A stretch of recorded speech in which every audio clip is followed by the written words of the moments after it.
Well, thank you very much for inviting me. I feel very honored to be here in Bologna and talk to you all.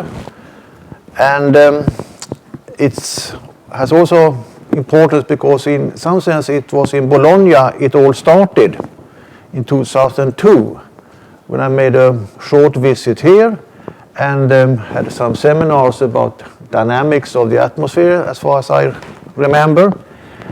And met Italian colleagues and was invited to come to the winter training school, winter school in Trento. Actually what I will talk about today and a week is to some sense made in Italy. It actually is during my experience of teaching at the Trento Winter School, probabilities, weather forecasting, that I think I learned some lessons which I am happy to give back. Because I am not a statistician. I'm a meteorologist who is interested in statistics and have found that it's very important for meteorologists to have a good grasp of statistics in their work, not only as forecasters, but actually in all aspects of our science. We need the microphone because...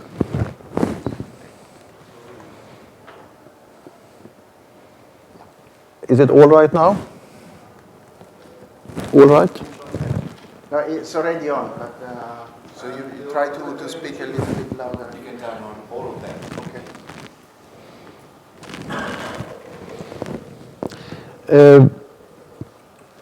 So what I have learned from this experience is that probabilities, uncertainty, is not so much about mathematics. So it will not be very much mathematics in this week. There will be equations, there will be numbers and symbols, but the point is not that we have problems with probabilities because we are not good mathematicians. I know many good mathematicians who are completely lost with probabilities, as if they were complete idiots. So it's not about being good at mathematics. It's more, I would say, an attitude to life, more like a religion. If you have a certain attitude, you understand. If you don't have a certain attitude, you will not understand or have problems to understand. So what this week is about is, with some mathematics, yes, but mainly to give you a new attitude to the statistical nature of science in general and meteorology in particular. And one reason why I can say that is that I've been teaching probabilities for about 30 years and learned that it's not the mathematics that is the problem, because normally the mathematics is quite easy, plus, minus, division and multiplication. So anybody can master that. Still there are serious problems. Secondly, this ensemble forecast system, and this will not be much about the ensemble system, but it will figure, but it's not a course in ensemble forecasting. But we have now had the expensive ensemble system running at the European Center for 23 years. Now, if it has started last week, this could have been a course about ensemble forecasting and tell you about that. But it started 23 years ago, and there is still a feeling that it is not used by meteorologists to its full capacity. And strangely enough, those who are not meteorologists, like hydrologists and even business people or energy traders, seem to understand this better than meteorologists. So there might even be a problem in the meteorological education that makes it particularly difficult for meteorologists to get the message. And I think it's because we are all trained as physicists. Now we come back to that. We always look for a physical cause. And when we don't find that, we are lost. Now, so today I will, and the symbol here are a dice set that we made in Trento 2005, where we invited the town's population to come and play this to learn about probabilities and decision making. But it will be today, the first lecture, much about the role of the forecaster in the age of computers and uncertainties. And the second will be about the power of randomness, where I will address this problem that we physicists always look for a physical cause. And actually sometimes, or in many cases, there is no obvious physical cause, but we must manage still. And then finally about handling probabilities in some sense. Tomorrow, this was a classical. Now another definition of probabilities is a frequentist. And I will come back to more what that is. But in metrology and in many other sciences, it's much about verification. You compare forecasts with reality. And that is true for probability forecasts, but also for normal forecast. And I found during my time at the European Center that there is wide potential for misunderstanding verification. So wrong conclusions are drawn from rather simple verification scores. This one, the Breyer score, is very simple. I come back to it, but it has the ability to read your inner thoughts. So if you give a probability that you don't really believe in, the Breyer score will punish you. And I will tell you tomorrow how that is. Then on Wednesday, it's about subjective probabilities, the degree of belief. And it has been a controversy for 200 years, but you can't escape it, because if you are watching a football match, I took now not Juventus or Inter, but Sweden and Denmark play football, and it's 10 minutes left, and Sweden is in the lead of 1-0. And a Norwegian comes into your room and offer a bet 20-1 that Denmark will win. Then you must make up your mind, should I accept this bet or not? And then you must actually find out, now this Swedish goal, was that a Danish own goal, or actually had the Swedes play much better and should be in a lead of 3-0? So you must make a subjective evaluation of the probability if you should accept the Norwegian bet of 20-1. So we cannot escape subjective probabilities whether we like it or not. Then on Thursday, about decision making, then you can think about this question, whether you would take part in a lottery and with an 80% chance earn 1,000 euros, or be given 700 euros directly in your hand. We will discuss that more on Thursday. And finally, have you seen the film Shall We Dance? It's about husband, Richard Gere, who is late from work, and his wife suspects that he's having an affair. That just shows that she has not attended a course in probability theory. And it's one of other very common mistakes you do when you draw conclusions from uncertain facts. So the psychology of probabilities will be the topic, also not only about love stories, but also about science, of course. So now I come to the main lecture of today, and it's why do we talk so much about probabilities? Because this is, by the way, Prince Charles, who once volunteered as a BBC weather forecaster. So I put in him just to put these words into somebody that cannot really defend himself. So why are we talking about uncertainty now when the models have never been so good? And that is actually a question I've got from several people. Why now? It was more relevant in the 1970s or 80s when the models were not that good, but now they are fantastic. So why talk about uncertainty now?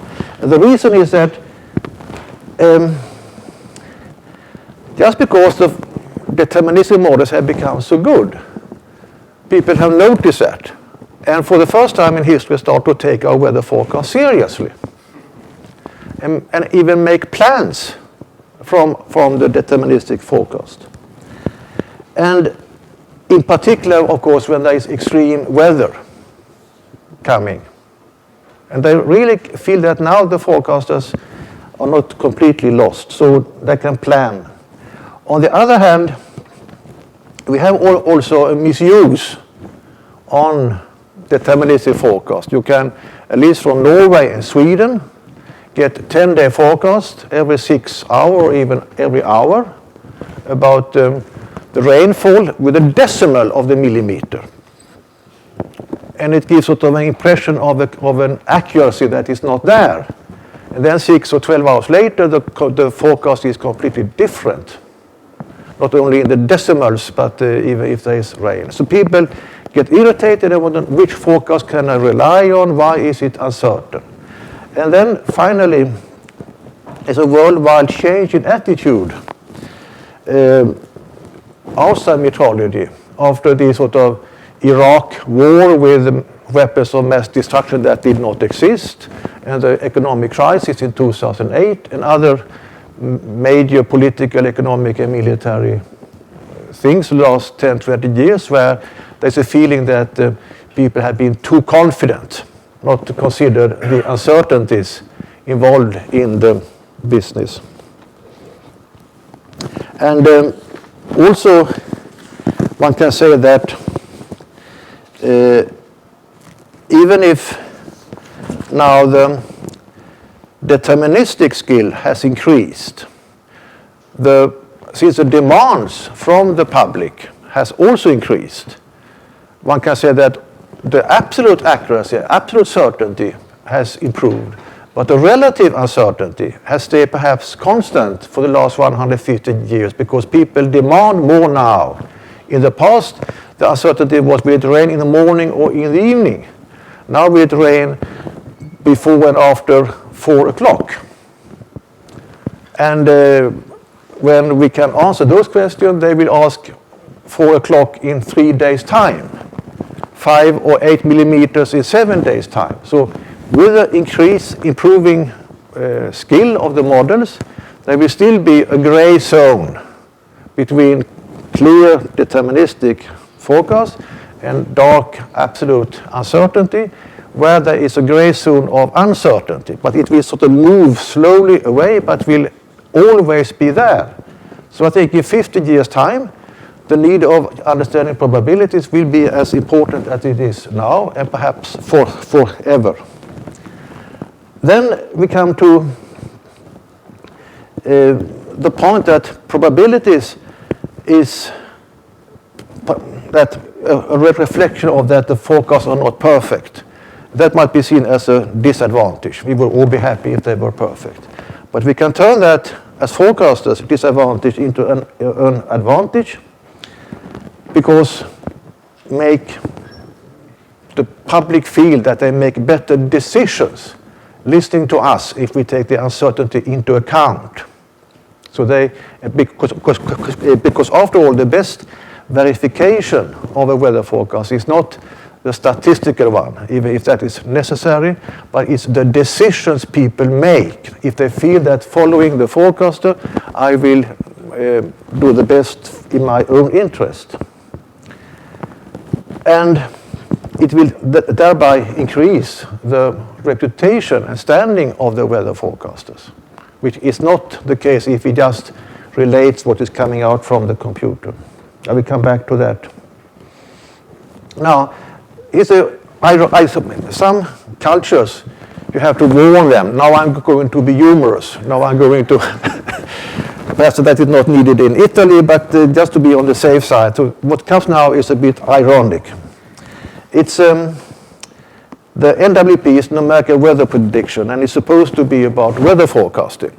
But if you look at it, it doesn't really fit that image. Because the science might be dealing with something else, more fundamental than weather forecasting.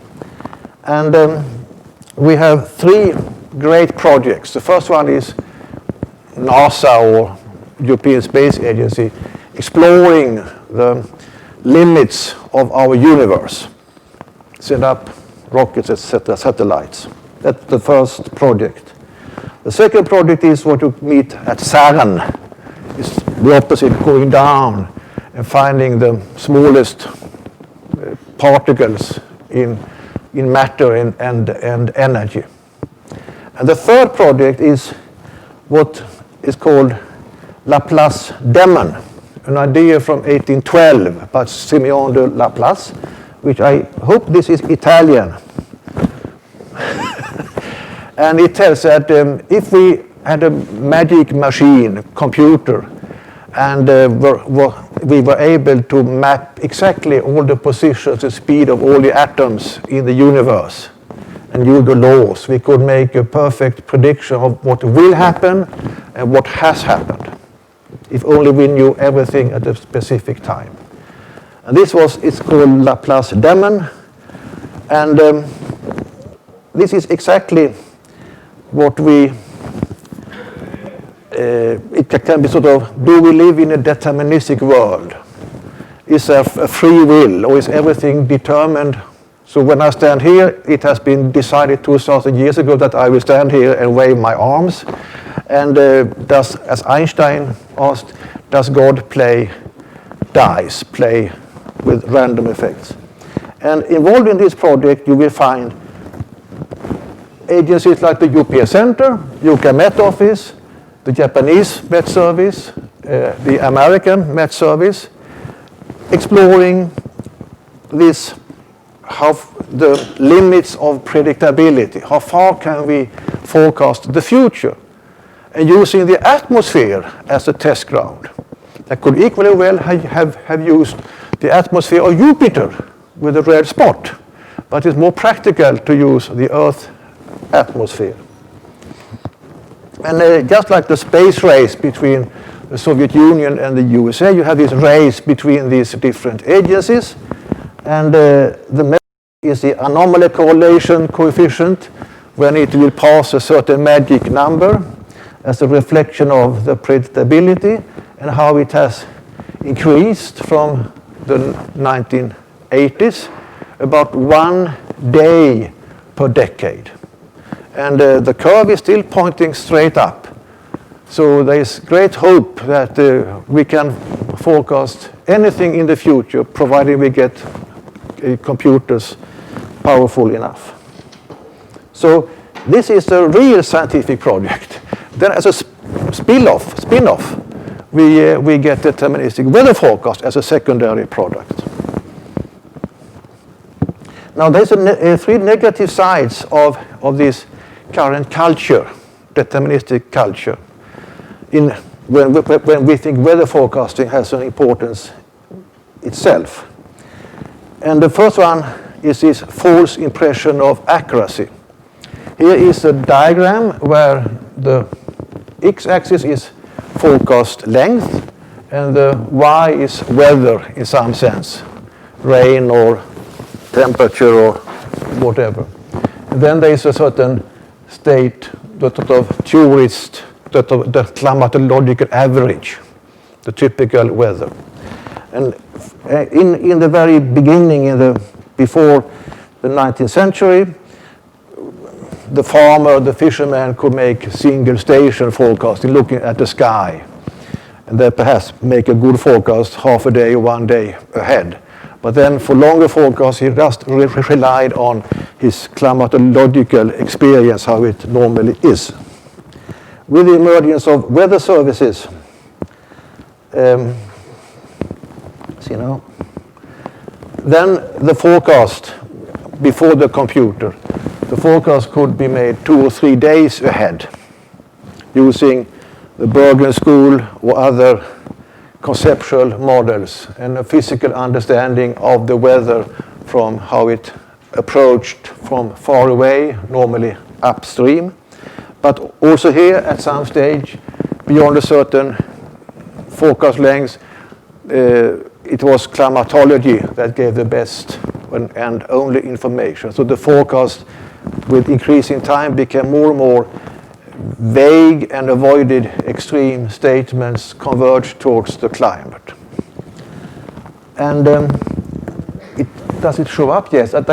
All these forecasts were also uncertain for natural reasons, and the uncertainty was nothing to be ashamed of. It was stated in different ways. But now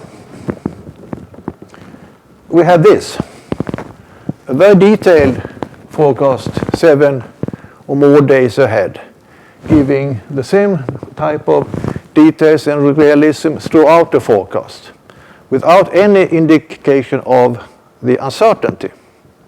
And it looks very impressive if you just look at it. And I call it sometimes Steven Spielberg forecast. But they are not very useful as soon as they become uncertain. So this sort of false impression of accuracy is something that we must tackle in one way or the other. That was recognized early on, 30 years ago, at the ECNWF meeting. A Dutch delegation pointed out that it is difficult to make decisions from these deterministic forecasts. Not only are they not perfect, but they also change from one run to the other. That was the start of the idea of measuring the forecast accuracy or reliability in advance. But due to the lack of sufficient computer power, it still took 5 years until the Ensemble system became operational. And then in this situation now we have what supports this bad state of affair is what I call a methodological blame game or blame culture. So here you have the atmosphere, scientists, computer models, forecasters, and then the customers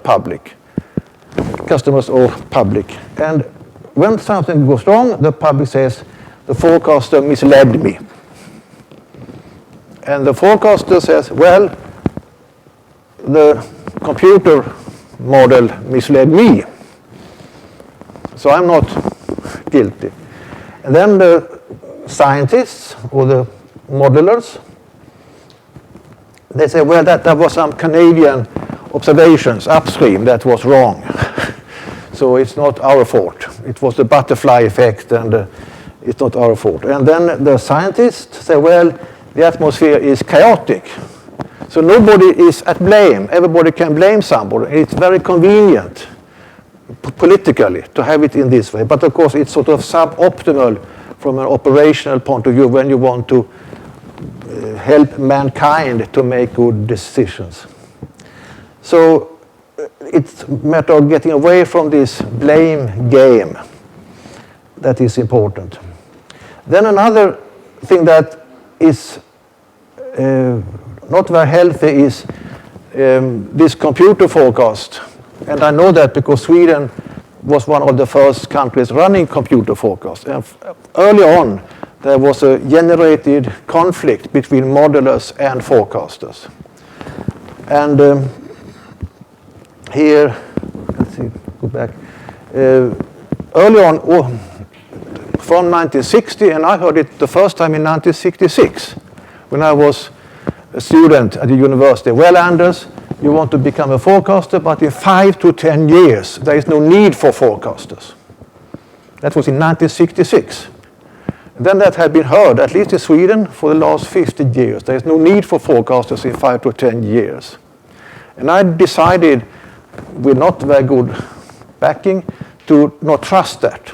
And I think I was right. There is still need for forecasters. But it created a tension or hostility between modelers and forecasters, which in my country at least has been very bad for the development of forecast culture. And here is a cartoon made at the Swedish Met Service in 1980 about a forecaster complaining about over theoretical modelers, and modelers complaining about forecasters who don't want to collaborate with them.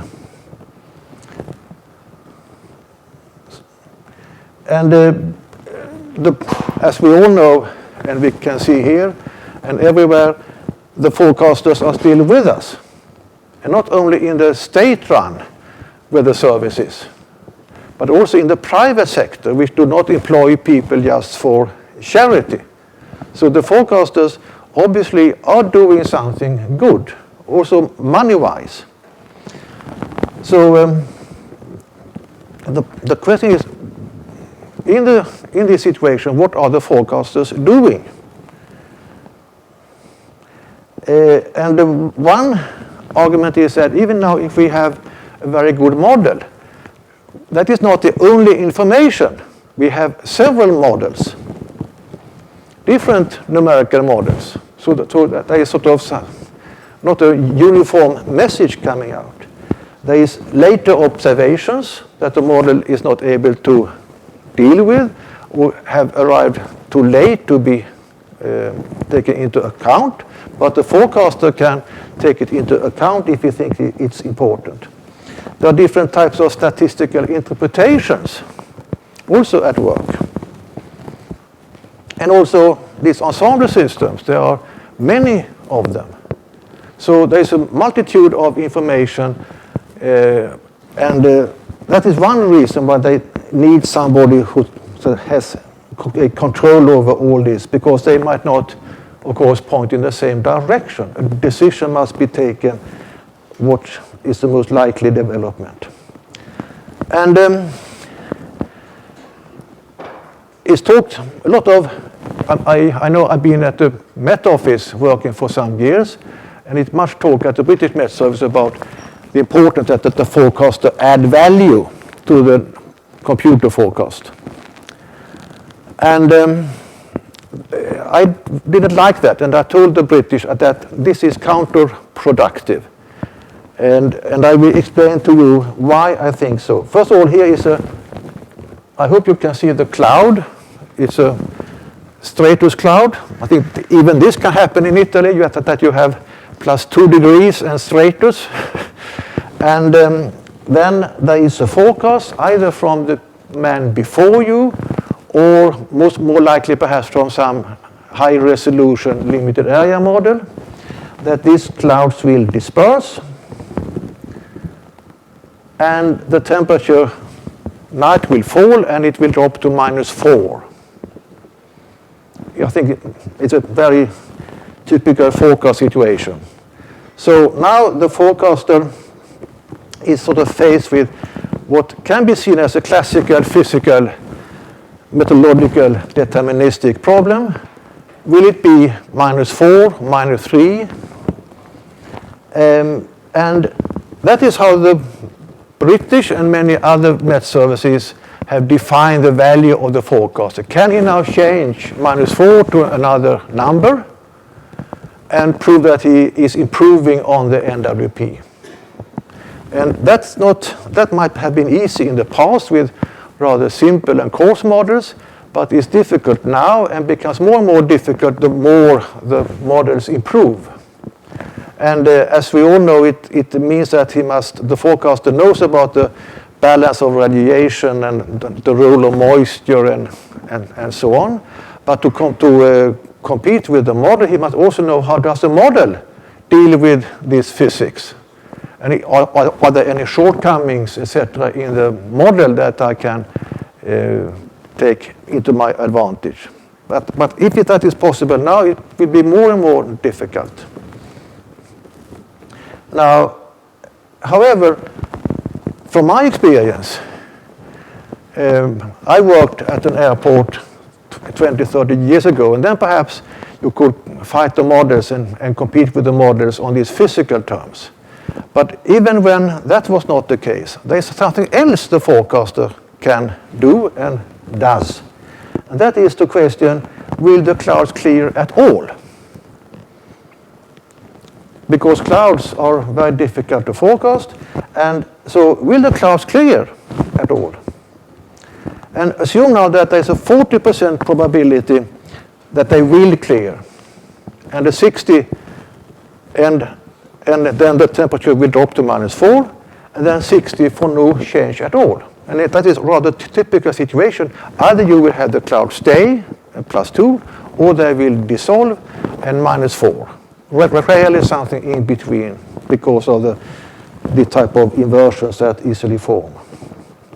There are actually 3 different forecasts emerge from this formulation of the problem. The first one is you make a tactical average, weighting +2, 60% and -4, 40%, and then you make 0 as the most likely, even if it will just perhaps be a few minutes that forecast will verify. It's a least bad forecast. And that forecast might be criticized for actually not being able to occur at all. But it's very useful to put in the verification form. Some Met services, at least in my times, the forecast was asked to fill in forms to have his forecast verified. So this is a perfect forecast to put into a verification form, because this forecast will be verified using the root mean square error. Then this will easily beat the computer as being a diplomatic compromise. Then, of course, if you turn out, we know that a missed event is more harmful than a false alarm. So just be on the safe side. The forecaster might tweak this 0 forecast more to the cold side, just to indicate that there is a risk for cold weather, if not -4, at least 1 or 2 degrees minus. And this is a forecast you can put out in the media, in the newspaper, which normally are not verified, so you will not be punished for it. But in the media, it indicates +2 might not stay, -4 is not likely, but somewhere just below 0 you should be aware of can happen. And then finally, actually, if you have the chance, tell the full story, that the situation is uncertain. It's most likely that it will stay mild, but there's a large chance that it will clear and give cold weather. And this is, of course, what you can present to specialized customer or people to phone you up, or if you have the chance to develop these ideas on TV or radio. But it needs some more time and space than the other 2. So from this simple situation, you have 3 different forecasts. And I remember that this met some opposition or comments at the Met Office, because the Met Office has an ideal about only 1 forecast should be issued from the Met Office. And I and other people said, well, that might sound good, but it's an impossibility. You should be able to issue different forecasts depending on who you are aiming at. And this is just one example that at least 3 different forecasts, but of course not too inconsistent, can be issued in the same situation. So, but now the forecaster doing this has not thought much about physics, about radiation balance or whatever. He has actually been doing a clever job as an intuitive statistician. And this is not my word, it's a very common word now out there, how decision makers trying to weight things act as intuitive statisticians. And it's there where they need some insights into statistics. So, yes, because the first one is a matter of minimizing errors, weighting together forecasts to minimize the errors. That is what the root mean square error verification likes. The second one, then he is statistician, he is dealing with non-symmetric cost functions. It means that he puts costs on different outcomes. The cost of missing an event or the cost of issuing a false alarm. Then he's minimizing that and arrives perhaps to 1 minus 2 as minimizing the cost of the forecast. And then finally, in the third one, he is sort of into probability theory. So in all these cases, he's not thinking or working as a physicist, but as a statistician, whether he likes it or not. And I think that this is what forecasters have been doing for 150 years. Even Fitzroy, the first forecaster in Britain in the 1860s, must have had situations like that and thought along these lines without realizing that he was an intuitive statistician. So this is what I think has happened and what we go on. And to repeat what I said previously, it will always be done because the relative uncertainty, the uncertainty relative to what people expect, will more or less stay constant. So improving models is fine, but it will not relieve us from this challenge. Now, the weather forecaster as an intuitive statistician, this idea developed during my last year at the European Centre. And in an interview, Bob Ridgway, who was the information secretary at the European Centre, in the newsletter from 2010, I developed these ideas. And again, the Italian connection, because after I left the European Centre in December 2011, I was called to Trento again in February 2012. And I'm standing at the back, the old man here, with a lot of young, enthusiastic people. Any of you here? Okay, Andrea. So I had again an opportunity to test my ideas in practice at this course in Trento in 2012. But then other people had heard about this, so in some sense a new career started after I had left the European Centre, explaining or discussing with people this about intuitive statistics. And it so happened that at the same time came this book by Daniel Kahneman. It's also available in Italian, and I have another slide where you will see the Italian title, which deals with intuitive statistics in a general basis. And I know some of his ideas before, so it was not completely new, but the book is very well written. It's a good read, like a detective story if you want. And also I found that for the first time I could start to translate Kahneman's ideas into metrology. So what I've been doing since then is to translate many of much of what is in this book into metrology, because there are a lot of similarities to what he says and our experiences. Because he is, of course, not thinking about metrologists.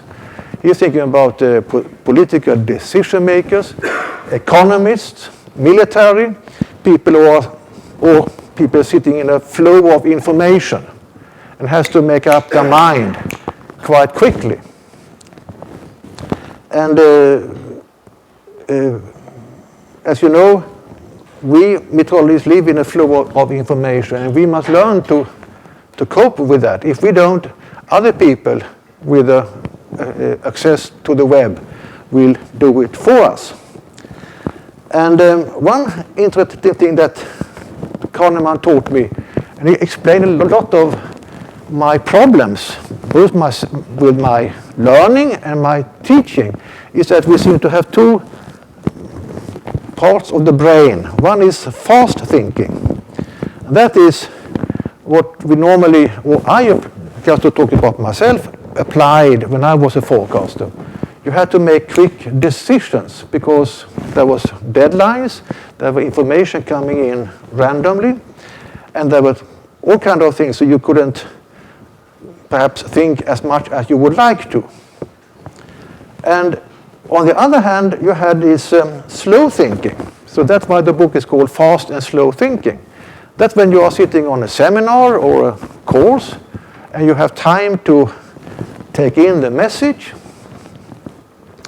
and ask questions, and you can then, if you are at a university, read at home and then pass an exam.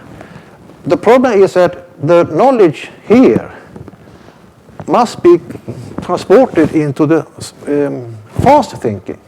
And that's where I found my problem both as a student and as a teacher, that all the wisdom to the right here is impossible to use directly operationally, because we don't have 3 days to think if the wind is going to increase or not. We must be able to make a decision in a fairly short time. And then we have made that decision, in comes a new forecast, observations that might contradict our idea. So then we have 2.5 minutes to say, should I change my forecast, or if, how, etc. And so that is where intuitive statistics helps us to do the best of this situation. And it also means that a lot of the teaching in metrology, in my view, is too much of this type. And I compare sometimes with when you want to learn to drive, take your car license. You first have to attend half a year at the university, reading about Newton's laws. Then 2 months at a car factory and see how they make cars and how the car functions. Then 5 days learning the highway code. And then you get your license. But the actual driving under slippery conditions in Bologna after snowfall, you have to learn from your brother-in-law or your neighbor, because that is implicit perhaps in the theories, but nobody has really taught you that practically. So we must find forms to bring this academic wisdom into a form that can be used operationally. And there's a lot of work to do there, in my view. So just to, here is, I was living in eastern Finland, it's called Karjala, and they issued a special beer, because Finland has beaten Sweden with 6-1 in ice hockey. And that is the can, 6-1 against Sweden. Finland was celebrating. Now this beer, including the can, cost €1.10. The beer cost €1 more than the can. How much does the can cost? Thank you. Thank you. Because I asked even a professor in mathematics, and he said 10 cents. And most people say 10 cents because our academic brain, this is a simple problem, I give it to the fast, quick solution brain. And then he said, well, 10 cents. That is what comes to people's mind, because we think it's an easy problem. If I had said that the beer cost €1.37, €1.37, and the beer cost €1.11, then you must take up paper and pen, because then you're through thinking, this is a difficult problem. I can't leave that to the fast thinking, because the real answer is 5 cents. Because the beer costs €1.05 and the can 5 cents. And the difference is €1. Are you with me? So I think most of you failed. And it's not a matter that you are bad in mathematics. It's just that you classify the problem as a simple one and just took what came into your mind. But if it had been given with more tricky numbers, you would have taken up paper and pen and given the right answer. So this is Kahneman's favorite example to show that we have a fast mind and a slow mind. And the slow mind sort of tells if a problem is easy or simple, and quite often makes the wrong decision and sends problems which are not easy to the fast brain that then takes the most intuitive answer. And I will come back to many similar things where we think we know the answer. It sounds intuitive, it warms our heart, but it is actually wrong. And it can be actually costly wrong. So to end this, summing up that it's all about turning Yeah? 10 cent are it is an approximate solution. You can see it is 10 cent as an approximate solution to the real solution. It is not so wrong. Well, if you pay 5 cents more or less, it's not a big deal. So in that sense, it's but it's still embarrassing as a mathematical problem. Economically, 5 cents is not a big deal, but now it was the mathematical logic, and I will give you other examples where more is at stake than just 5 cents. So it is an approximate, but sometimes approximations can be dangerous. Normally approximations are not dangerous, but they can be dangerous. So as they say in England, the devil is in the detail. So everybody knows that weather forecasts are uncertain. So it's about how can we change a disadvantage into an advantage. First of all, we know that weather forecasts are uncertain. Everybody knows that. There is no reason to hide it. But when you read these websites from Sweden and Norway and others, it is as if now, from today, forecasts might have been bad in the past, but from now on, forecasts are perfect. So you can rely on the decimals of the rainfall forecast. The other one is that if you, as I will show, and as you might have heard before, knowing about the uncertainty increases the value, money-wise or psychologically or whatever, of the forecast. And that is a fairly new idea, because in the past it was seen as admitting uncertainty was a weakness, and if you did it, it was to cover your back. It was something morally bad. But as not only I, but many others show, both inside and outside meteorology, telling in a clever way about the uncertainty increases the value, adds this value that the Met Office and others are so concerned about.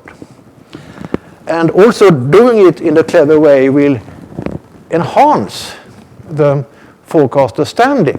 And I remember a long time ago I saw on the BBC, they have very good forecasters at the BBC, there was a low coming up from Bay of Biscay, and he said, well, I'm not sure this low will come over Britain, it might pass over Spain, I have seen that happen before, something like that. So he phrased his uncertainty in professional terms, and I was impressed. Aha, experienced forecaster.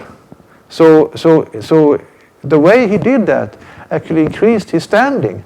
If you say, well, the French computer says that, the American computer says that, and the British another thing, and I'm not quite sure, then he would have been seen as a fool. So that's the first part. Thank you.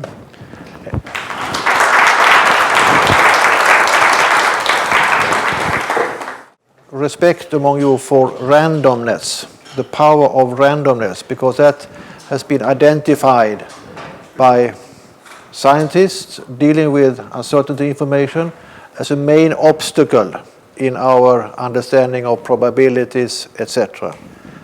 That we don't have enough respect for randomness. And a very typical example is when you are tossing a die, 1 to 6, and you get 5 number 6 in a row. 5 number 6 in a row. Then people make 2 conflicting wrong assumption. One thing, aha, he is lucky. Luck is with him. So now he will continue to have some more number 6. That is wrong, because the chance of having the die giving 6 the next time is as large as ever, 16.7%. The other misinterpretation is that now when you have had 5 6 in a row, it cannot possibly be a 6 again. It must be something else. It can go on like that. And of course that is also wrong. And these are 2 very common misconception. You will meet them in Monte Carlo, in the slot machines, wherever, and also in sport. If somebody is successful in a sport, there is an element of skill, but also an element of luck. And we always want to credit it to the skill and forget about the element of luck. And that is also true for our own lives. Everything is not due to our skill or to our, it's also bad luck or good luck. Now, the power of randomness. Let's start, and I come back to what I said, that the probability is trivially simple. Now, this is a famous definition by the Russian statistician Kolmogorov from 1933, always quoted in the books. And it's childishly simple. All possible events that can happen is in this rectangle. So probability for any event is 100%. Not difficult to understand. And then probability for one type of event is the proportion of these events compared to all possible events. And then probabilities for other events is the proportion of those events compared to the totality. And then the probability for all these events to happen is the sum of these events. This, by the way, is called Venn diagram. I will come back to. It's a very convenient way to illustrate probabilities. So this is supposed to be the Newton laws, sort of a comparison to the Newton law of physics, the Kolmogorov's definition of probability. And I think nobody has any problem to understand that. But then it starts with, there are at least 3 different types of what this means in practice. And the first one is called the classical. And it deals with throwing a die or a coin or gambling with fair equipment in Monte Carlo. And the Italian statistician Bruno De Finetti, which I only learned about when I was coming here, suggested a separation into classical and logical. And logical, he meant that when we are thinking about a die, the chance of a die coming up as we want is 1/6, a coin 50%. That is a logical in our imagination. And the classical he would call when we are actually tossing a coin or tossing a die. But I will not make that distinction here. I will go back to that. These are the simple cases of mechanical probabilities. Then the frequentist. So if there is a probability of 5% of snowfall in Bologna, for example, in February, it's because over some long time of years, you have recorded snow at a certain number of days and divide by all the days and you get 5%. And that is the frequentist definition of probability, for example, of snow in Bologna. It depends on data, historical data, which you evaluate. And then comes the Bayesian subjective, or the degree of belief, which actually weather forecasting has been for long times. The first weather forecasters went out, looked at the sky and said, well, I don't think it will rain, or I think it will rain, and made a sort of subjective estimation from their experience. And the weather forecasting, in my view, is still in that field, although we have now much better equipment than just our eye looking at the sky above us.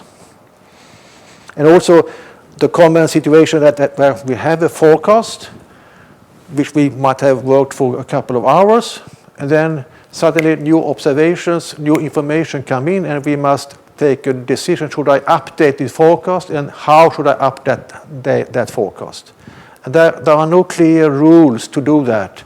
And that means that it is subject to a subjective degree of belief.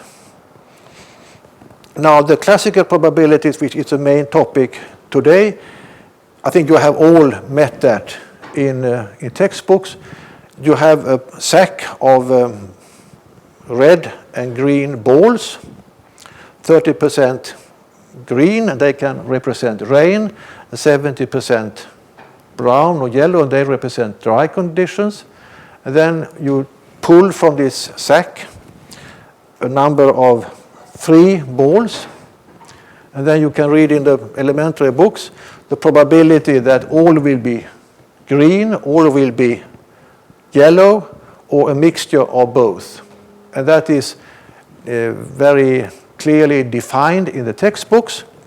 And in this case, interestingly, it means that when you draw 3, there is only one draw that will give a fair, approximate estimation of the real proportion, and that is the one that is only 44% likely. So actually, drawing 3, you run at the risk by 56% to draw the wrong conclusion about the proportions of the balls in the sack. Or if you take this as weather, so the true probability is 30%, and you have 3 different models, and one shows rain and 2 others don't show rain. That is a true reflection of the probability, but of course, of random reasons, they must show different messages, and you are misled to over or underestimate the rain just by looking at 3 models. Now, the problem to estimate the true probability is this one. You have a sack of balls, green and yellow, or you have a weather situation with a risk of rain and no rain, and you pull 3 balls like these, and then the question is, what does that tell us about the proportion of the green and yellow balls in the sack, or the probability of rain in our region? How much does it tell us? And that is actually the subject for Wednesday's talk about Bayesian forecasting. It's a very tricky problem, so I will come back to that. It's the inverse, it's called inverse probabilities. Then again, coming back to my message that it's not the mathematics, but the philosophy or the religion or attitude that is important. The question, why did it take so long for probability theory to develop at all? I mean, a lot of mathematics date back to the Egypts, to the Greek before Christ.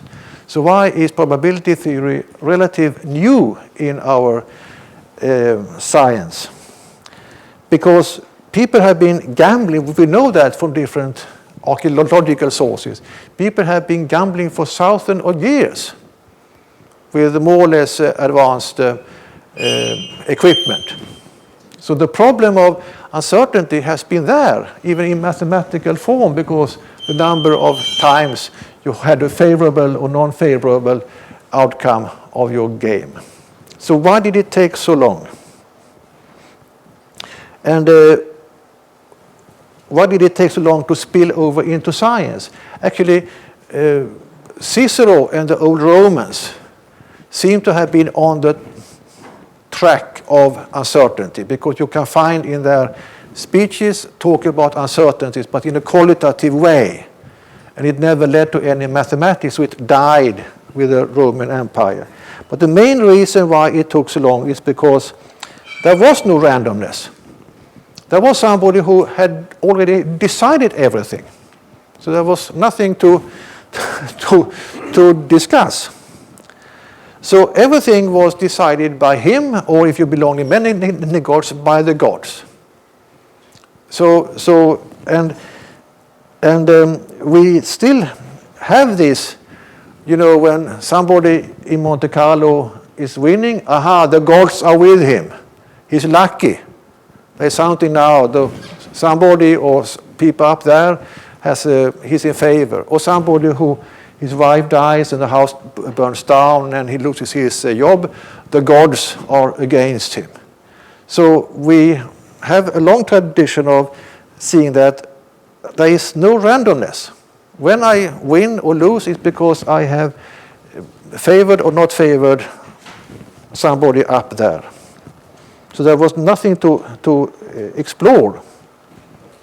But still in the, and this is actually one of the most famous scientists. How many have heard about Cardano? Hands up. Hands up. Nobody. He's Italian. He's not from Bologna, as I know, but he's Italian. He's one of the most famous scientists in the world because everybody knows about cardan axis in the car. That is his invention.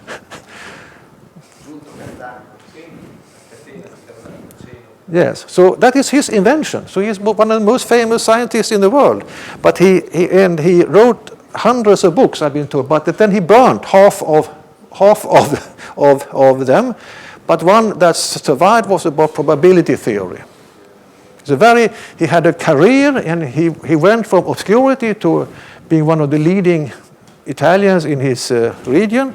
Then he dropped down because his sons and his relatives were criminals, so he lost his money defending them. So he has a very exciting life. And he also was the first who tried to quantify probability theory. Some of it he got wrong, but at least he tried. Then the hero, the sort of rather unwilling hero, is Galileo.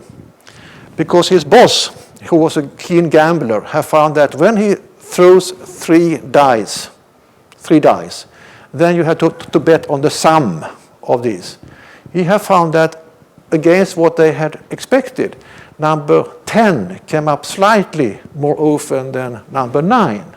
And we know now that it's 8% more likely for 10 to come up than 9. So he had spotted this very keenly. But when you look at it superficially, like that, it seemed to be equal.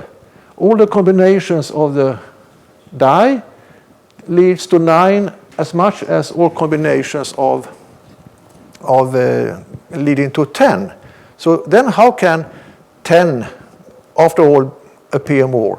And the reason is a very common error, still common today, that this is not the full outcome, because some combinations can only come up in one way, but other combinations in different ways. So for example, 3 leading to 9, but this one can appear in 3 different ways. So that's why it's slightly more likely to have a 10 than a 9. And Galileo was sort of reluctantly asked by his boss to solve that. And he did. And when he had done that, he forgot about probabilities and did other things. So he was sort of a reluctant hero in the science of science. So it's only in the Enlightenment. And here is a Frenchman, de Moivre, who was active in England. Probably he had to flee France for religious reasons. So he wrote a book about probability theories in the early 1700s. But still, it was still in the academic world and didn't spread. And from what I understand, the start of understanding probability, etc., was a catastrophe. For the same reason as the demise of the dinosaurs means that we are here, we had a chance, thanks to the dinosaurs disappearing.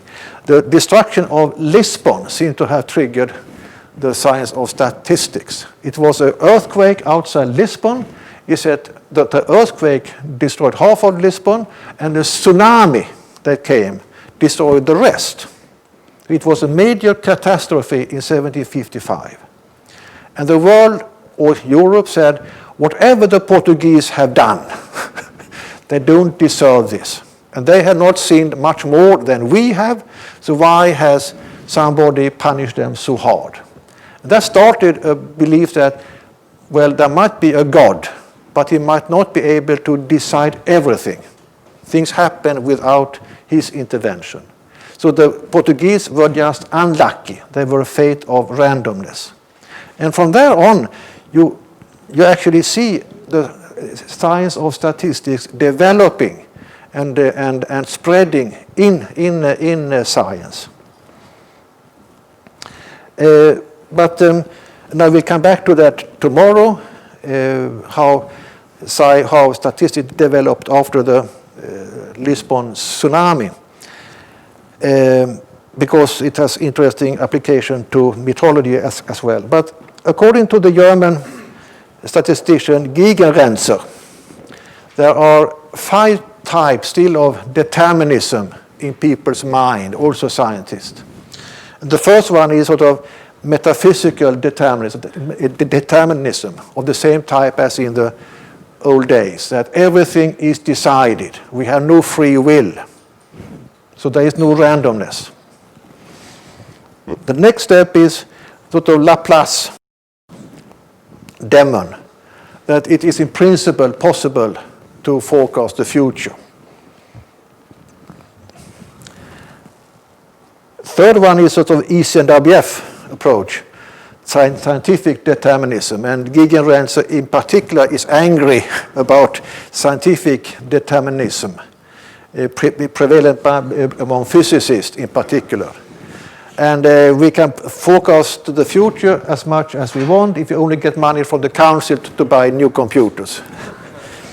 The ECNWF determinism. And then we have the sort of Edward Lorenz, that perfect forecasts are not possible because of unknown factors, but we can still make good work by improving the initial condition. Then there is from Gegenrenzer a fifth one, which I don't quite understand. And it's attributed to a statistician Wiener, but I give it to you here if you understand it, and it's sort of a weaker type of determinism. But I don't quite understand what he means, and it's not important because the point Gegenrenzer raises is that at least scientific determinism is still prevalent. And that is, I think, our main problem. It means that we look for physical causes when something happens. And when we don't find that, we are lost. There might be physical causes, but it might take 1,000 years until we understand those. In the meantime, we must understand it in a statistical way to make the best decisions. And that is the problem with humans, including meteorologists, that we always look for causes, why something has happened. And one common source is that when we see regular patterns, we think, aha, a regular pattern. We know about randomness. That is sort of chaotic. But when something is regular, then it can't be random. Then there must be some sort of underlying mechanism. So, as you know, the sequence of 5, 6 is as likely as any other combination of numbers. But still, people who have to sign to write number on a lottery ticket avoid numbers. Nobody would put 1, 2, 3, 4, 5, 6. They would put something that looks random because they think that random is. And it's true that most lottery winning numbers are chaotic, are not regular. But I will come back to that. That is to confuse what is typical. A typical winning number is irregular. But it is as probable as a regular number. Now we come back to a very common philosophical or conceptual error to confuse typical with probable.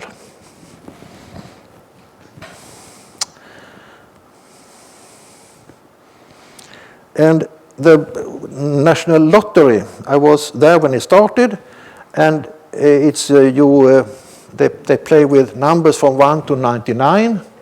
I think that are similar in every country, perhaps with some differences. And here are the first 49 numbers in the lottery. And here are after, I think, a couple of years, the winning numbers among these 49. And as you can see, some numbers have, they're on average 14 times, but some have only come up 4 times, and some have come up over 20 times. The huge irregularity. And here you have those ones which come up with 20 times or more. That seems to be favored by the gods. And if you look at which numbers they were 44, 20, and 5, which happens to be my birthday. So, you see, I have good relations with the powers up there. Another, I think you have heard about this. If anybody having the same birthday as me, I mean not the year, but the day, it's a 1 chance in 365 that somebody here has the same birthday. And since we are less than 100, it's not very likely. Is anybody born the 20th of May? No. And that could not be really expected. On the other hand, that 2 people here have the same birthday of any kind is actually quite big, and that is normally surprises people.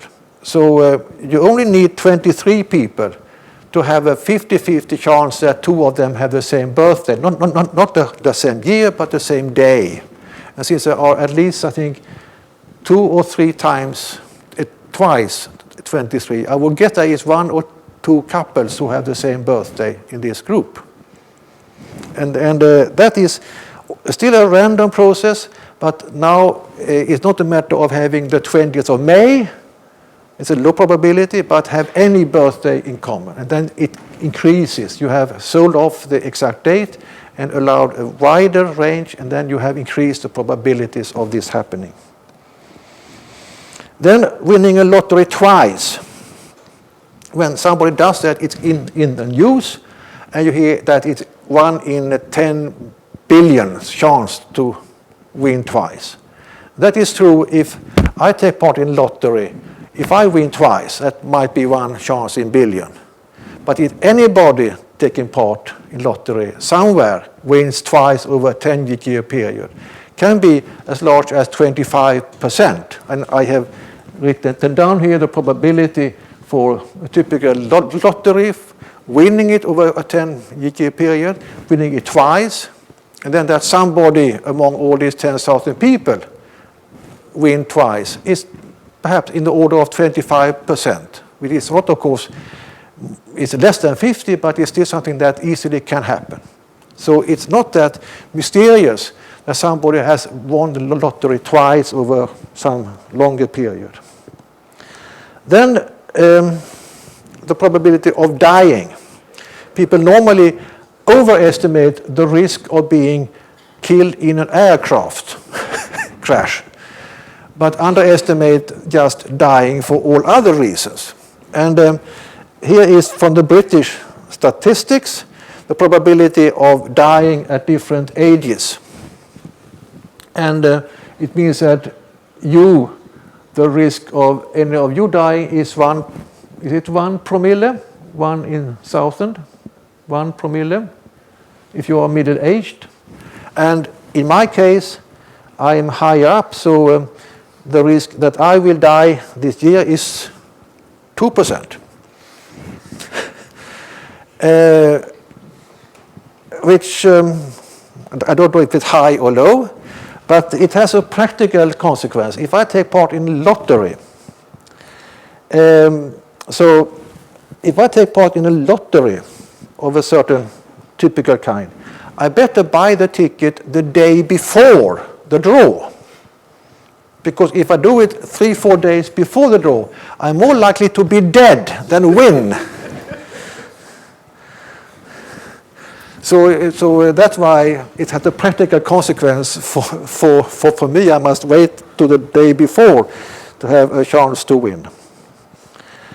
And then finally, a methodological application, and it's So here is, has anybody heard about the Slutsky-Joule effect? So here we have something that looks like a climate change time series from 1700 to 2000. And the dots are sort of annual mean temperatures, year by year, and the line is a 30-year running average. You know, just to get the trends, you make averages. And this is very interesting diagram because during much of the 1700s, the temperature increased.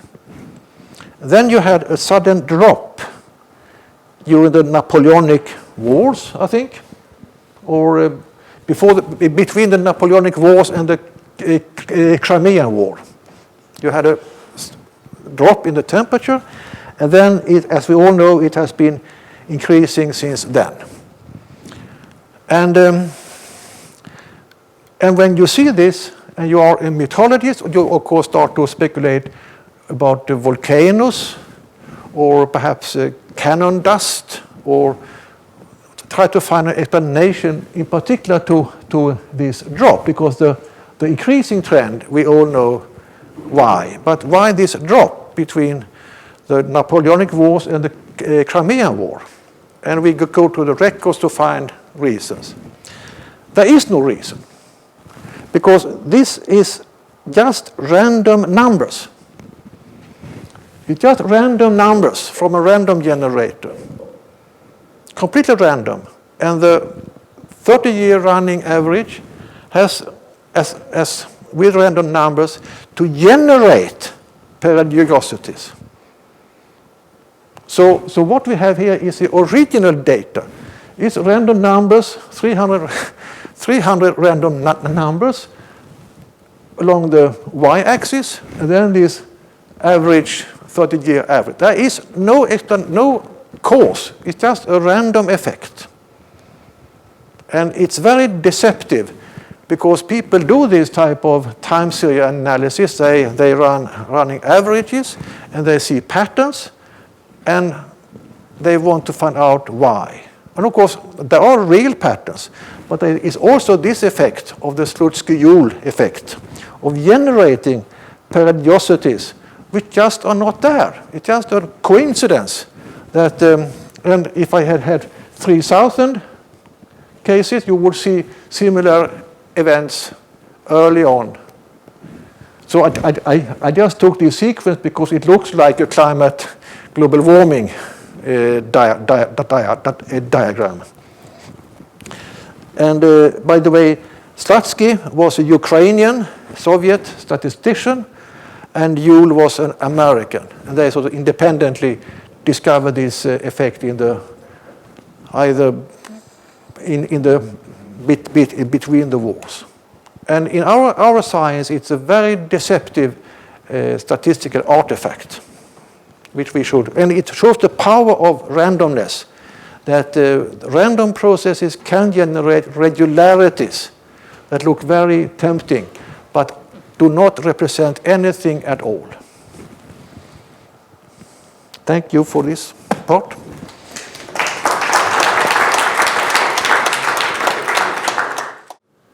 Now I will come to more applied, and it's about adding or combining probabilities.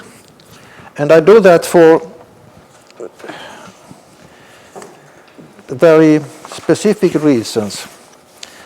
In the 1980s, at the Swedish Met Service, we had to make forecasts, 3-day forecast for the farmers about the probability of having 3 days in a row with no rain or very little rain for the harvest. And these forecasts were quite good, the probability forecasts over 3 days. So SMHI organized a course in probability theory. I was not there. I was at the European Center at the time, so I do not exactly know what happened. But obviously the teacher had been too much statistician. and not enough practical, because the students didn't learn much, what they remembered and could apply. But what they had learned was that you could make probability forecast for every day. Every day a probability. And then you could add these probabilities into the 3-day probability.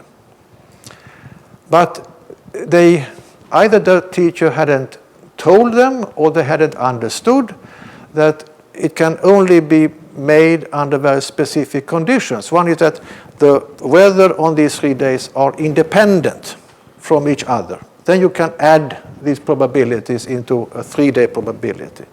But as we all know, weather tend to be correlated. So now the forecasters, yes, better educated, but only half educated, made worse forecast than before when they had only relied on their intuition and experience. So suddenly the quality of this forecast deteriorated to everybody's surprise, and this project was closed down. So it means that at least forecasters should know when they should not add probabilities. And I will try to explain how it can be done. The other one was when I was at the European Center, there was a trainee, not Federico, but another guy who had been asked to add probabilities from the ECNWF Ensemble system. They produced maps with probabilities over 12 or 24 hours, and he was supposed to do something to add them into longer periods. And we shared room, and he sat there and he was very unhappy.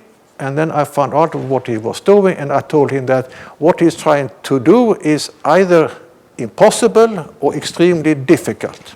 And he should have never been given this impossible task. So that's why I want to show you that probabilities can be added, but it's not a trivial issue. So be careful when you venture into this field. Because when we look at the EPS-gram, and I hope that everybody is familiar with the EPS-grams, is that right? That you can see on the diagram the probabilities. So for example here, the probability of rain at all is 100% because all the members have rain, and the most likely is 1.5 millimeter, and 30% is more than 2 millimeter, and it's also 100% here. Now it's 70% likely 2 millimeter or more, and since both are 100%, of course it's 100% also for the 2 days to have rain. So in this case it's easy to add the probabilities. But normally, as you see to the right here, there is probabilities in the range of 30-60, and they are not as easily added as the ones that said 100% for rain.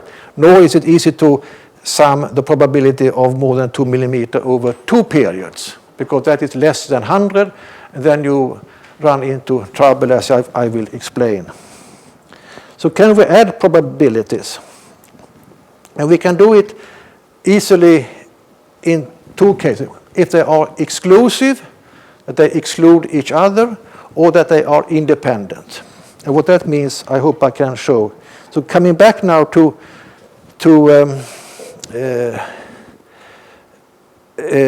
this definition, Kolmogorov's probabilities were exclusive. If one happened, the others did not happen. And then adding them is just a matter of adding all 3 into a probability that any of these events will happen. Any of these events will happen, you just add them. On the other hand, if you want to know that they all happen at the same time, that is 0. So again, it means what are we after? Are we after that here we have 3 probabilities of bad weather in different forms? So the probability of bad weather in some form has a certain easily computed value. But if you want to know the probability of strong winds, frost, and rain, then that is 0. So it depends what you are after when you make these even simple additions. Then in the textbooks, you normally illustrate this by tossing dice. So if you throw a die twice, the probability of 2 6 coming up is the probability of either of them multiplied. 1 6 times 1 6, and that is about 3%. Then the chance of having no 6 at all is the chance of not having it the first time, and the chance of not having it the second time. That is 25 divided by 36, about 69%. And then finally, the probability of just having 1 is also easy to compute. It's 28%. All this is well covered in the textbooks, but it all depends on that these throws are independent and not depend on each other. And it's important here that you can have these 6 twice, either in the first or in the second. So that's why the probability of having it and not having it must be multiplied by 2, because it can appear in 2 different versions. The same problem as Galileo had with his die problem. Now, I have already shown you Venn diagrams, but I want to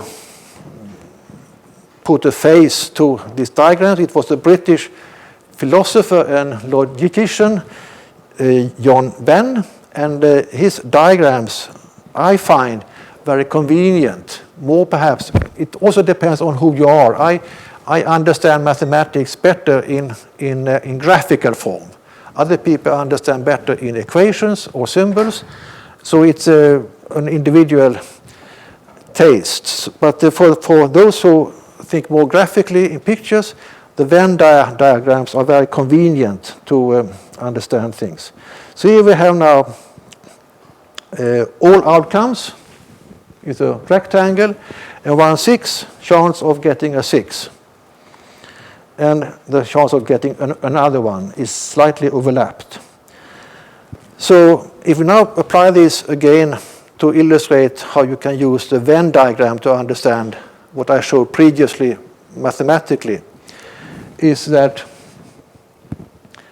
the intersection of these 2 probabilities, that both throws will be a 6, is an intersection. And it's, for independent cases, it takes it's 3% of the whole the chance of having any 6 of not having any 6 at all is then everything that is outside these circles. It's not having any 6 at all, neither 1 nor 2 6, no 6 at all. Then of having at least 1 6, that means either 1 6 or 2 6. That means both these circles together. That gives a chance of having 1 or 2 number 6. Then the tricky one is only having 1 6. It's still the sum of these 2, but excluding the intersection, because the intersection is when you have 2 6.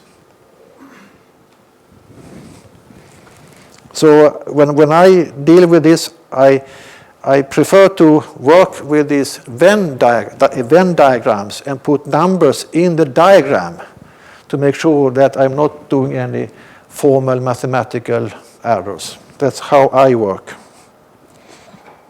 And then these were independent throws, but if now for one reason or the other they are dependent, then we are in trouble, because now the intersection is no longer this easily 1 over 36. It's something else which depends on the dependency between these 2 throws. That is where we normally are in metrology. Things are dependent, but we don't know exactly how dependent they are. Because they are, another way to talk about dependency is to bring in correlation. And correlation is another worker in the statistical garden that does a lot of good work, but can also be seriously misunderstood. And as a parenthesis, all books in statistics warn about using correlation as finding the cause and effect. Things can be correlated without having any cause and effect relationship. But still, it's a very tempting thing when you find a correlation between A and B, that A has caused B or B has caused A. But it can very well be that something else, C, has caused both. So correlation has to be treated carefully. And for simple, it's a contingency table, a 2 times 2 table. There's a very simple formula, which I would advise you to write down, because I have found it very convenient in many situations to use this correlation formula in forecast verification, in statistical interpretation. So in this case, you have a 6 coming up the first time and the 6 the second time, and that is A, the number of times, and 6 followed by no 6 is B, and no 6 followed by a 6 is C, and both throws having no 6 is D. And then you can form a correlation, and that will tell you if the throws have been dependent or independent. If they have been independent, then the correlation is 0. That formula will come back later on. So in this case now, where you have 2 throws and they are independent, this is the times when different combinations occur, and using this formula you will find that the correlation is 0. So, and a potential misunderstanding is that just because these 2 overlap, that they are dependent, means that they are correlated. But actually, when they are separated, as I will show, when these circles are separated, then you have a negative correlation, because then they are correlated, but in a negative sense. Or when they are very much overlapping, they are correlated, but just correlated so that the circle occupies 1/6 of the whole rectangle, and also 1/6 of the other circle. That makes it uncorrelated, because then the second one is not avoiding the first one. If that would be the case if they were separated. Now this 1/6 applies both to the big space and to the circular space. Here we have a strong correlation. They are heavily overlapping, and the correlation in this specific case is 24%. And here, as I said, they are separated so they avoid each other. So the first one avoids the number before. That means a correlation, but a negative correlation. In this case, 25%. So it's important to interpret these graphical Venn diagrams in the right way. So overlapping per se does not mean that they are correlated. It depends on the degree of overlapping. And here is a summary of, and the correlation, I will come back to correlation during the whole course, because that is another factor which we tend to forget as the forecasters in Sweden in the 1980s, that the 3 days were normally correlated, and you could not apply simple additional rules. And there are other cases when we want to weigh together information that we tend to forget about the correlation. And so, for example, if we assume that we want to make an average of the European Center state-of-the-art model and the EPS control deterministic forecast, and finally the UK Met Office global model. And assume now that for the sake of discussion, they are of equal quality, they are equally good. That would be a reason when we put together in a sort of small ensemble mean of these three forecasts to weight them equally. But to the pleasure of my British colleagues, I would weight the British forecast higher than the ESNWF2 forecast, because they are the same model in different resolutions. The forecasts are necessarily correlated, whereas the Met Office model is slightly different. It's not spectral, it's grid point, and there are other differences. So that even if they are all equal, the Met Office model that they should have a higher weight because it's less correlated than the two European models. So it's one practical example where the correlation plays a role in metrology. Now it might be slightly difficult. So fasten the seatbelts. Because here we have now two probabilities. One for the night, 20% for something, let's say rain, and then 40% in the morning for the same rain. And we want to know what is the probability for the whole period. And this is not easy because it's not easy to know what lies behind. And what I have done here is to present this in three ways. One is first the diagram, that this 20 and 40% might be overlapping or might be separate. They might occur in different synoptic situations. So here I imagine that we have the passing of a front with rain. But we are uncertain when the front will pass. It will either pass in the night or in the morning. And if it passes in the night, it will not pass in the morning, and vice versa. So these probabilities of the rain associated with this front, because the front is not completely filled of rain. The probability is take a glass of water. Are exclusive. And then to the left here I have a matrix showing that if it rains in the first period, it will not rain in the second. So here is a mathematical contingency table. So this is a rather common synoptic situation. And in such a situation, we can say that rain at all, at some time during the first half of the day, we can just add the probabilities to 60.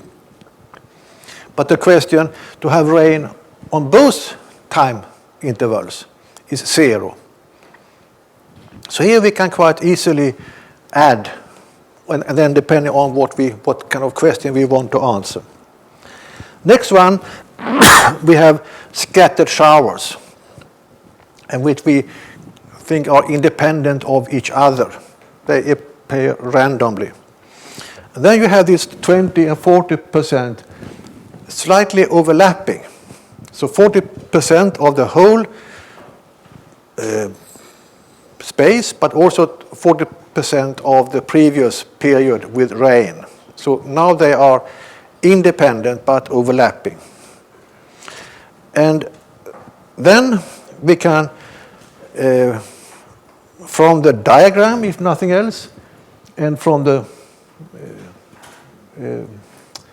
contingency table, compute that rain at all is now not 60%, slightly less, 52%, because they overlap by 8%. And rain, because rain the whole period, in both periods, is 8%. And 8% is 40% of 20%. So that is the independence. And so again, it's 40% of 20% is 8%, or 20% of 40% is 8%. So they overlap by 8%, but they are still independent. So persistent rain is 8%, and rain at any time is 52. 60 minus 8. So far, not too difficult. But then when it comes to correlation, now it's dependent on rain in the first period, on the other period. Then we cannot solve that as easily as before. And it depends on the degree of overlap. And this is just one possibility. It could be very well be, as I will show, that is 20% of cases are always followed by rain in the next period. Or, as it is now, not always, but quite often. So depending on the degree of correlation, the degree of dependence, the answers of rain at all, in this case, is 48%, and rain during the whole period is 12%. And my advice will be that if you, for one reason or the other, have probabilities you want to add, to construct such a diagram like this one, and then put in these probabilities, and then from the situation, from the synoptic situation, try to find out, is it scattered showers, a passing front, or some more complex system that might be correlating the two periods. And then shuffle these 20 and 40 or whatever until you think, aha, this is what I think is realistic. And then you can, from this diagram or from a table like that, actually add probabilities in a roughly correct way. It's not mathematically 100% because you don't know exactly how correlated they are, but it will not deceive you and make your forecast worse. Then 20 and 40% were together less than 100. But quite frequently we have probabilities that together exceed 100%. So in this case, it's not possible to assume that we have exclusive, that they exclude each other, because then you would have probabilities up to 140%. So we cannot take the scenario of a front passing in this case. So, but we can have sort of heavy showers and still uncorrelated. So we have 80% of 60 is 48, and 60 of 80 is 48. So the persistent rain in both periods is 48% likely. And rain at all during the period is 92%, which can be easily found from the diagram if we assume heavy showers that are uncorrelated in time. Then when it comes to correlation, we have now this case where the rain might come early. That is 60% chance that it will come early in the morning, in the night. But once it has started, it will continue. So rain in the first period will unavoidably be rain in the next period. And of course, even more likely. However, the rain might not be homogeneous, so it's not 100% in the second period. And again, depending on how these relate to each other, you will have now a possibility to compute that rain at all is 80%, and persistent rain is 60%. Which is in some sense is easy because the last number is the chance of having rain in the first period. It will always be rain in the second period. And 80% is of rain in the second period, just because they are totally overlapping each other. But a diagram like the one in the upper left will sort of, I think, clarify how these two periods relate to each other and make an approximate addition of the probabilities possible. I can also say that this applies when you want to combine weather parameters. Now we have combined rain in two periods, but it could equally well be for one period rain and strong winds. The probability for rain and strong winds, if they are exclusive, if they are correlated or non-correlated, exactly the same type of formalism applies when you can add them easily or when you cannot add them as easily. So here is now a summary of these graphs, and sort of end up with a simple thumb rules for adding. If you are after occurring at all in these two time periods, then if they are anti-correlated, exclusive, then you can just add the probabilities. Simple as that.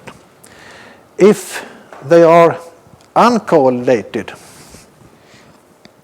then the equation becomes, it means the probability of not happening in either period, it means not happening at all, minus 1, and that gives probability for rain at any of the two intervals. A little more mathematics, but not too difficult.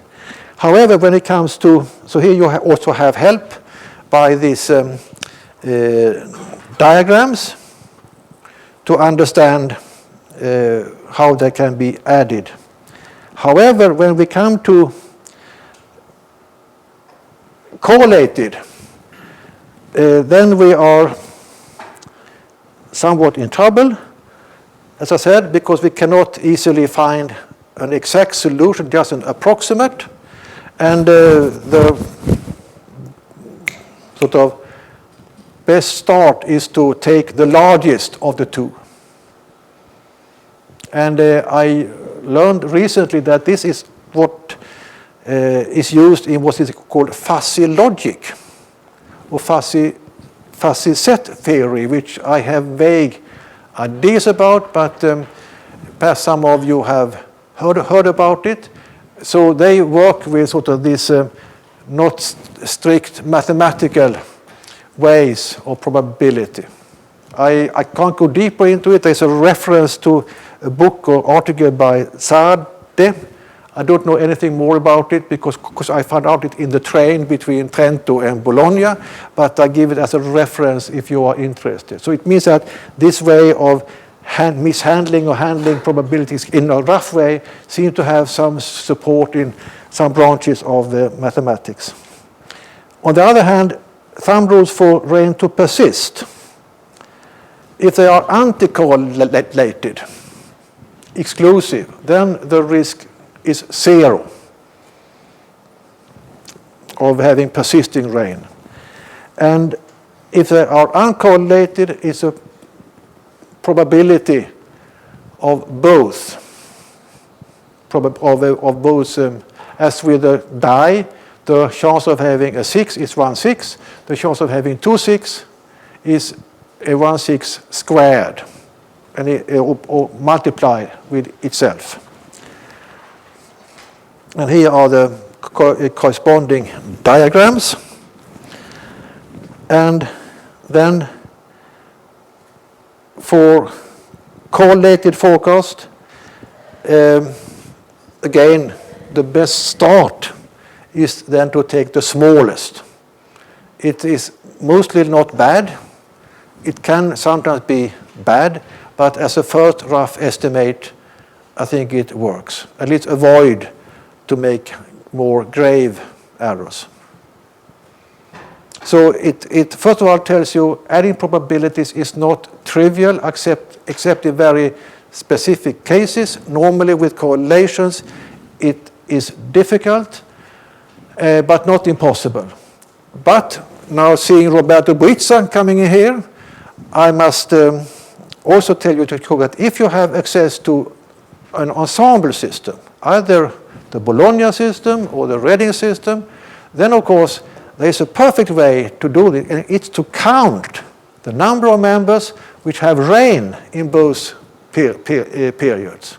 So that is something for the software specialists to develop tools whereby you can enter the database of the ensemble system and make calculations like this, with the probability of rain in both sequences, the probability of rain and hard winds, the probability of 12 hours of no rain, followed by one period of strong winds. Any combinations of events can easily be taken out from the ensemble. You can ask the ensemble system to give you answers to whatever you want to know. But that is very simple, and it wouldn't be worth a lecture to do that. Then, of course, there are more complex situations. So here is, I will not go into more detail, but for example, you can have probability of rain for different reasons. So some ensemble members might warn about approaching frontal rain, and other ensemble members about scattered showers.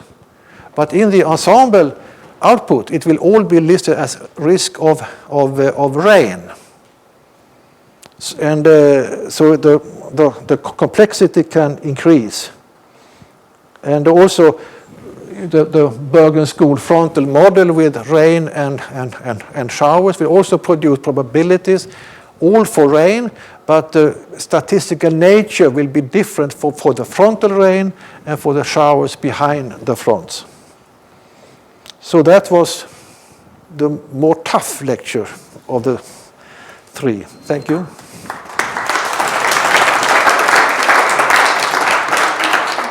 I fell in love with Markov chains when I was a young forecaster in the 40s. I will tell you what it is, and I found it to be a very nice way to deal with probabilities, and it also was in some sense a micro scenery of weather forecasting, and it also had some nice mathematical properties. So I fell in love with Markov chains. How many of you know anything about Markov chains? Any?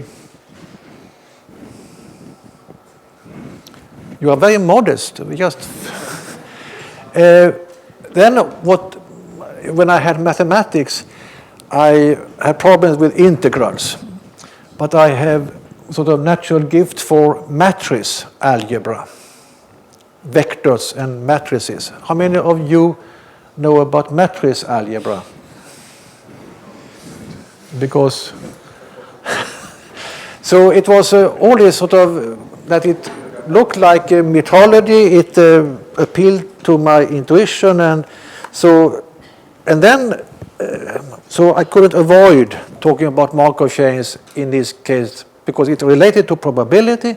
And then lately I've been told that it also relates nowadays to what I will talk about on Wednesday, about Bayesian statistics. There is something where Markov chains come into that which I don't understand, but I hope that you young people will understand it in due course. So that is another reason to make a short presentation of what Markov chains are.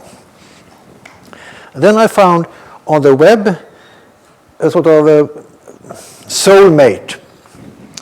His name is Charles F. Marvin. He was the head of the American Met Service. And for a long time I hated Marvin. He was a bad guy because he fired Carl Gustav Rossby. Carl Gustav Rossby, the famous mythologist, was employed by the American Met Service in 1926, and then he misbehaved and he was fired by Marvin. So Marvin was a bad guy. But then I have encountered Marvin in other contexts. He's actually a deep friend of an interpretation of the Coriolis effect. identical to mine, and he was fighting on the barricades in the 1920s for an interpretation of the Coriolis effect, more or less the same as mine. And then I found in this paper, Popular Science from 1932, that he was also very keen on statistics in metrology. So obviously Marvin and I should have met, and we had a lot to discuss. So he's no longer on my hate list. And in this article, it is said that a lot of what is happening in the weather can be simulated by simple statistical tools. So I would like to know more about what he did, but I haven't had time. So Markov chains is, first it leads you to some sort of terrible things during the Tsarist Empire with slaves working in chains. But it is actually from a Russian mathematician, Markov, and the chain is not by method, it's paper and numbers. And what I like, it helps us to understand probabilities and how they can be added and their covariation. I will not go into those details because there is no time, but just mention that in the Bayesian framework, which I will talk about on Wednesday, it seems to have come in as well. And then also it helps to see data in a new and, in my view, interesting way. And also, but I will not talk about this here, it can also be included in statistical post-processing. But that is another chapter. So here is what is normally seen as a simple continuous table. You have a warning or an event, rain, for example. The event occurs, then it's a hit. It does not occur, then it's a false alarm. Then there is no warning, and it still happens. It's a missed event. And then there is no warning, and it doesn't occur, so there is a correct negative. And this is how many forecasts are verified. And then you can define hit rates and false alarm rates. And there's a huge science on forecast verification, which I will mention tomorrow. So this is seemingly a very simple table, and one wouldn't expect that it could cause any sort of interest in mathematics. But it can, because if now we take and put numbers in, so now we have rain, more than I think 1 millimeter, and I think it's for Arlanda Airport in Sweden. Rain the first 6 hours, how often is that followed by rain the following 6 hours? It's sort of a persistence verification. So here is the statistics for, I think, Stockholm Airport. And you can see that rain is normally followed by rain, and in particular dry conditions are followed by dry conditions, which we all are aware of. Now, this is now the general probability of rain at all is 17 plus 11, because all this sums up to 100. I forgot to say that. So the probability of rain in general is 28%. Then we can make this into what is called a transition matrix, where we change the numbers to percentages. So it's 62% probable that the rain will stay, and it's 85% probable that dry conditions will stay over 6 hours. And correspondingly with changes from rain to dry, 38%, and from dry to rain, 15%. And these numbers can then be put into a matrix like that, with the transition from rain to dry, dry to rain, dry to dry, and rain to rain. And the exciting thing now is, if we want now to from this is sort of a 6-hour transition. It was can we mathematically have any idea what happens over 12 hours? Just from these numbers. And then we assume that everything depends on the conditions now. If it's raining or not now. If it had been raining for long times or just started, should not matter. And in practice, it does not matter very much, so we are on rather safe grounds. So the transition from rain to dry over 12 hours instead of 6 hours can now be mathematically solved by taking data from this matrix. So the transition from rain to dry is 38%, and from rain to rain is 62%, and then from dry to dry and rain to dry is also taken from the table, and we get a probability of 56%, because the road from rain to dry can take two roads, one over dry and one over rain, but it ends in the same way. Then from rain to rain, in a similar way, we can take from the table probabilities of these 6-hour transitions, but now in 2 steps. And we arrive, if my mathematics is correct, to 44%. And it's fine because 44 plus 56% add up to 100, luckily. And then we put that into a new matrix, which is now showing the change over 12 hours. And then we can do the same for dry to dry and dry to rain. And we get 78% and 22%. Both add up to 100. And we have now a new matrix that tells us the transition probabilities from over 12 hours. But only based on our knowledge about the 6-hour transitions, assuming that just the conditions now matter, not how long it has been dry or rained. And now we can verify this. Well, before doing that, we can. So what I did now was sort of quite straightforward probability theory. But for those of you who are familiar with matrix algebra, you know that you can multiply matrices. And the wonder was that matrix algebra or algebra has been around for 3,000 years. So you can now connect to this 3,000 years of knowledge. But first I must tell you what it's about. You can multiply a matrix, like the one to the left, with a vector by taking the row of the matrix, multiply with the elements of the vector. Now I need this one. So you multiply 1 to 5 plus 2 times 6. And you get 17. And then you multiply 3 by 5 plus 4 times 6, and you get 39.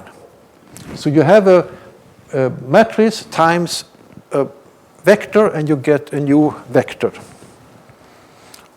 Or the other way around, you have a vector going into a matrix, and it's not it will give another vector. But the formalism is the same, so now you get a new vector when you multiply the other way around. And then you can multiply matrices. And then it's more or less an extension. You multiply this row with that column, and you get a value where they intersect in the upper left. And then you do it for all the other rows and the columns, and you fill. And now you multiply 2 matrices, and you get a new one. That is a simple technique of matrix algebra. And if we now do that so here is now again the 6-hour transition matrix. And we multiply that with itself. Then we get formally a sort of forecast, a 12-hour forecast for the probabilities of rain. Then it's of course interesting to see how it verifies. What are the real links between rain initially and 12 hours later? And here is now the verification. It's not perfect, but it's very close to the theoretical value. So it means that by multiplying this 6-hour transition matrix, we can do some forecast, in some sense, of future probabilities of rain.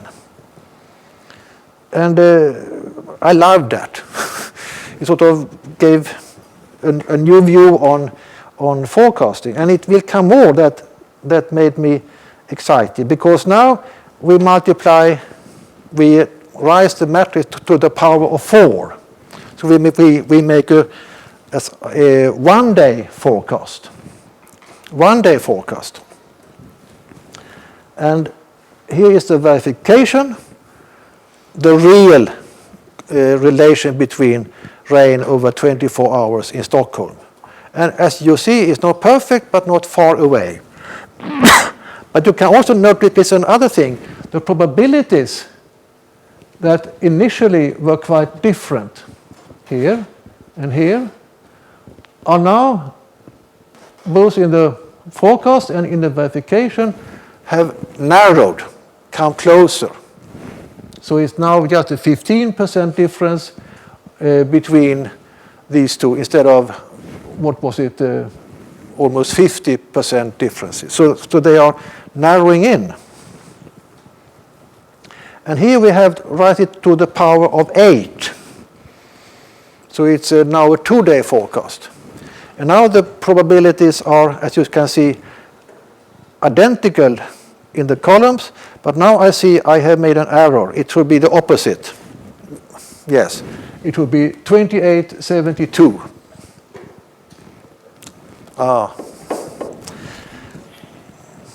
It happened at last.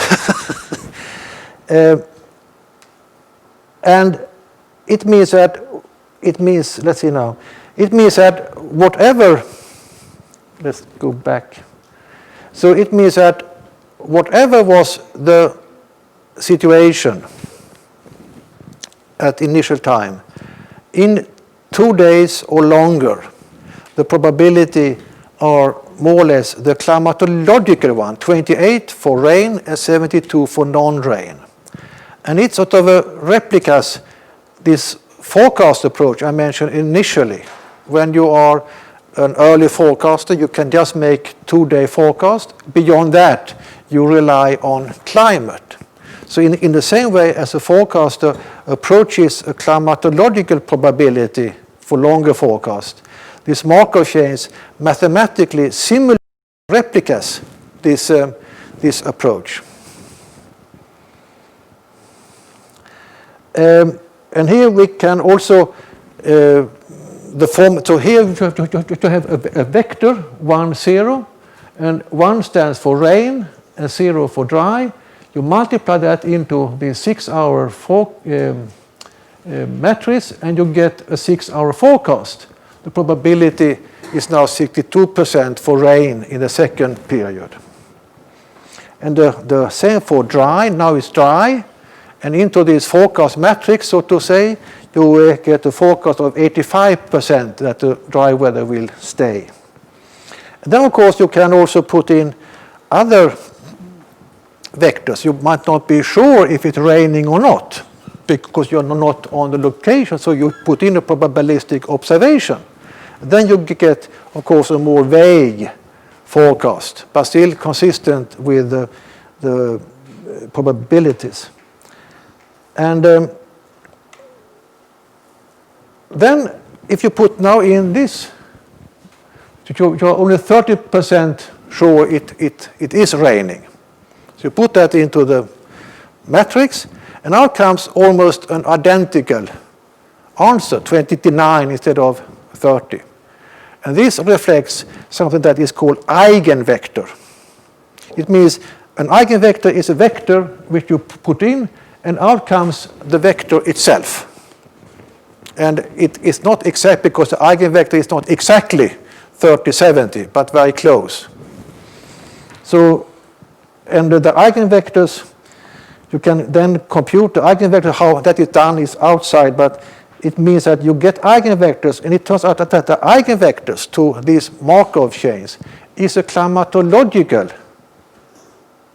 probabilities. The climatological probabilities are the eigenvectors to these matrices. And now it's getting tough. So if you, but I'm sort of enthusiastic, so I hope that when you open a book and there's something about Markov chains, you might be interested to learn more, because all this matrix algebra leads to something which I think is very beautiful.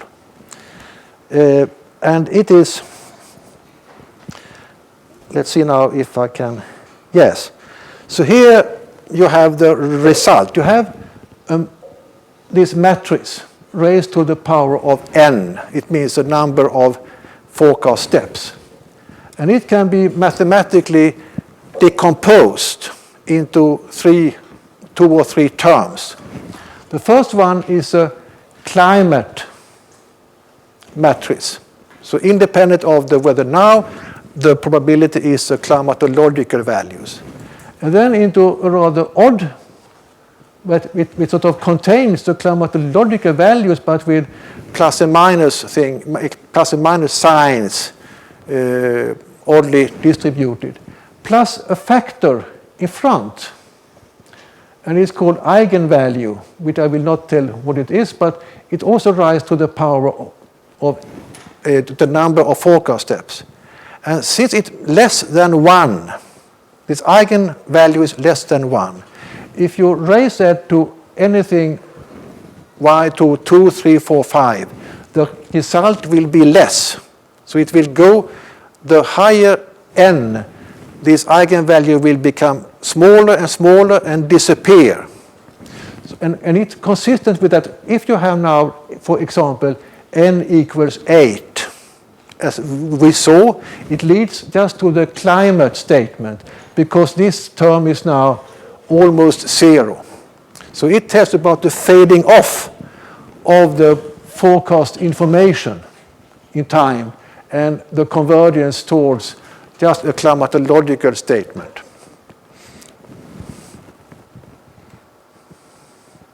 So the methodological interpretation here is that here you have the persistence of the probability of persistence, that it will stay rainy, it will stay dry. Here are the climatological probabilities. This is the variability of the atmosphere, the changes, the transitions. And this is a time folding factor that tells how long this variability can be realistically simulated before it goes down to 0 and disappears. So we can see how it sort of converges to some climate statement. And all this I fell in love with because it's very much a miniature of weather forecasting. We know the state now. We have an idea of how it relates to later evolvements, but at some stage we have no information, no more forecast ability, so we can only rely on the climate. Then this number, I will not tell.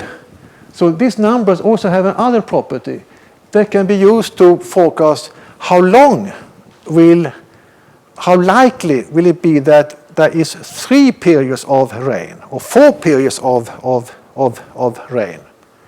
So we can also make another verification. Here is now from this, this line is now the probability or the number of cases in this case, number of cases for 1, 2, 3, etc. periods of uninterrupted rain. of uninterrupted rain. And of course, it's most likely of having just one period of rain, less with 2, and very unlikely with 8 or more periods of uninterrupted rain. But they occur, but the probability is small. And underneath is the observed frequencies at Arlanda, Stockholm Airport of these occasions when there were prolonged rain. And you see it's a wonderful fit between theory and observations. So this little what we started as a contiguous table now turns out to have a lot of information that is not obvious from the start. The same can be done for the dry periods, but the fit is normally less good, but not bad. So here is now, again, the probability of up to 18 periods of dry weather compared with the theoretical periods. Now this is just for rain and no rain. And the same can be done if we take the full meta reports. So here I have a 5x5 Markov transition matrix with almost clear sky, half clear or scattered clouds, almost overcast or overcast, rain and showers, and how they relate to the weather 6 hours later.